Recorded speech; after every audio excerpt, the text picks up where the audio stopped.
السلام علیکم ورحمۃ اللہ وبرکاتہ۔ اردو کہانیاں سننے کے لیے ہمارے چینل کو ضرور سبسکرائب کریں۔ ایک نوجوان اپنی زندگی کے معاملات سے کافی پریشان تھا۔ ایک روز ایک درویش سے ملاقات ہو گئی تو اپنا حال کہہ سنایا۔ کہنے لگا کہ بہت پریشان ہوں، یہ دکھ اور پریشانیاں اب میری برداشت سے باہر ہیں۔ لگتا ہے شاید میری موت ہی مجھے ان غموں سے نجات دلا سکتی ہے۔ درویش نے اس کی بات سنی اور کہا، جاؤ اور نمک لے کر آؤ۔ نوجوان حیران تو ہوا کہ میری بات کا نمک سے کیا تعلق، پر پھر بھی لے آیا۔ درویش نے کہا، پانی کے گلاس میں ایک مٹھی نمک ڈالو اور اسے پی لو۔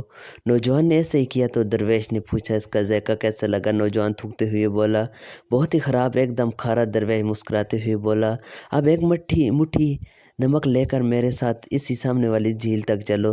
صاف پانی سے بنی اس جھیل کے سامنے پہنچ کر درویش نے کہا، چلو اب اس مٹھی بھر نمک کو پانی میں ڈالو اور پھر اس جھیل کا پانی پیو۔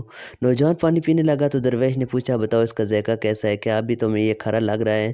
نوجوان بولا، نہیں یہ تو میٹھا ہے، بہت اچھا ہے۔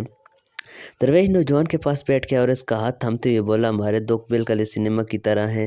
جتنا نمک گلاس میں ڈالا تھا اتنا ہی جھیل میں ڈالا ہے، مگر گلاس کا پانی کڑوا ہو گیا اور جھیل کے پانی کو مٹھی بھر نمک سے کوئی فرق نہیں پڑا۔ اس طرح انسان بھی اپنے ظرف کے مطابق تکلیفوں کا ذائقہ محسوس کرتے ہیں۔ جب تمہیں کوئی دکھ ملے تو خود کو بڑا کر لو، گلاس مت بنو، جھیل بن جاؤ۔